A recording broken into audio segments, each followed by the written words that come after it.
पितृपक्ष या श्राद्ध पक्ष 18 सितंबर से प्रारंभ हुए थे और 2 अक्टूबर को समाप्त होंगे। मान्यता है कि 15 दिनों की अवधि में पितर या पूर्वज पृथ्वी पर अवतरित होते हैं। यही कारण है कि पितृपक्ष में श्राद्ध और तर्पण कर्म किए जाते हैं। पितृपक्ष का आखिरी दिन अमावस्या होता है। इस अंतिम दिन को पितृमोक्ष अमावस्या कहते हैं। ज्योतिषाचार्य पंडित सौरभ दुबे ने बताया कि अगर कोई संपूर्ण तिथियों पर श्राद्ध करने में सक्षम न हो तो वह मात्र अमावस्या तिथि पर अपने सभी पूर्वजों और पितरों के लिए श्राद्ध कर सकता है।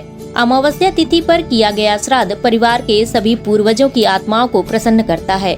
जिन पूर्वजों की पुण्यतिथि ज्ञात नहीं होती है उनका श्राद्ध भी अमावस्या तिथि पर किया जा सकता है। यही कारण है कि इसे मोक्ष अमावस्या भी कहते हैं। उन्होंने बताया कि इस दिन जल में तिल, जौ, चावल मिलाकर दूध पुष्प के साथ जल दान करें और अपने पितरों से सुख, शांति, समृद्धि, वंश वृद्धि और खुशहाली की कामना करें।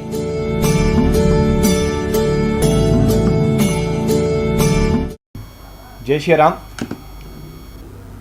विगत 16 दिनों से महालया, जिसे हम श्राद्ध पर्व कहते हैं, श्राद्ध पक्ष कहते हैं, जिसमें हम अपने पूर्वजों का, अपने पितरों का आवाहन करते हैं और आवाहन के माध्यम से हम उन्हें जल के माध्यम से, तिल के माध्यम से उन्हें तृप्त करने का प्रयास करते हैं। तृप्त किस लिए करते हैं? तृप्त हम इसलिए करते हैं क्योंकि वह हमें आशीर्वाद अपना प्रदान करें। हमारे यहाँ 2 विधि हैं, हव्य और कव्य की। हव्य अर्थात हवन, जिसे हम देवताओं के लिए करते हैं, और कव्य का मतलब होता है पितरों का दान। ये दोनों ही हमारे लिए इसलिए आवश्यक हैं क्योंकि जिस प्रकार देवता अपना आशीर्वाद हमें प्रदान करते हैं, उसी प्रकार हमारे पूर्वज, हमारे पितृ भी अपना आशीर्वाद हमें प्रदान करते हैं।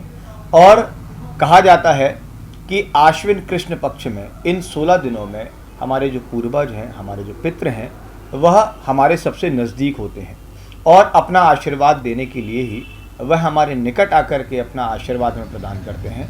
उनका हम काकवली, स्वानवली, गौग्रास और पिलिपिक्ष के भोजन के माध्यम से ग्रास इत्यादि निकाल करके भी उनको प्रसन्न करने का प्रयास करते हैं। जल अंजलि दे करके भी हम उन्हें तृप्त करते हैं, जिसमें हम तिली, जवा, अक्षत, दुग्ध और कुश के माध्यम से उन्हें तृप्त करते हैं। और इन 16 दिनों में तृप्त होकर के पितृ जो हैं वह अपना आशीर्वाद देकर अमावस्या तिथि पर अपने लोक में पुनः गमन करते हैं। क्योंकि हमारे यहाँ कहा गया है कि गोत्र की वृद्धि किस प्रकार हो, तो उन्होंने कहा गोत्रन्नो वर्धनताम, दातारो वर्धनताम, वेदा संततिरेव च। गोत्र की वृद्धि के लिए हमारे पूर्वजों का आशीर्वाद हमारे लिए बहुत आवश्यक है।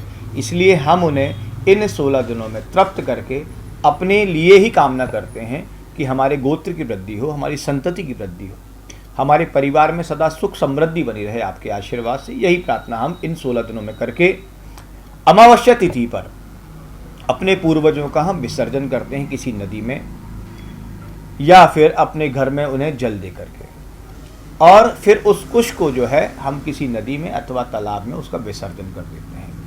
इससे पितृ जो है प्रसन्न होकर के अपना आशीर्वाद दे करके पितृलोक में गमन कर जाते हैं। तो यह जो तिथि है इस वर्ष 2 अक्टूबर 2024 को पड़ रही है और बुधवार का यह दिन है। सर्वपैत्री अमावस्या के रूप में इसे मनाया जाता है। इस दिन जो है किसी भी जिस किसी के भी मृत आत्मा का आपको तिथि ना ज्ञात हो, उसका भी आज के दिन आप श्राद्ध कर सकते हैं। और यदि आपको ज्ञात भी है और यदि आप अमावस्या तिथि मात्र पर भी अपने पूर्वजों के निमित्त श्राद्ध करते हैं तो वह भी उनको प्राप्त होता है और वह अपना आशीर्वाद हमें प्रदान करते हैं। इसलिए अमावस्या तिथि पर जो है विशेष तौर पर ज्ञात तिथि, अज्ञात तिथि के निमित्त, हमारे पूर्वजों के निमित्त जलदान, पिंडदान और उन्हें भोजन इत्यादि से तृप्त करके जो है विदा करना चाहिए। इसलिए अमावस्या तिथि विशेष तौर पर सर्वपैत्री पितृमोक्ष अमावस्या के रूप में मनाई जाती है, क्योंकि पितरों को मोक्ष दिलाने वाली यह अमावस्या कही जाती है। इसीलिए सर्वपैत्री अमावस्या के दिन विशेष तौर पर आपको जो है ग्रास इत्यादि का दान अवश्य करना चाहिए। पूर्णिमा से लेकर के अमावस्या तिथि तक चलने वाला यह महापर्व, जिसे महालय कहा जाता है, इसमें विशेष तौर पर 16 तिथियां होती हैं।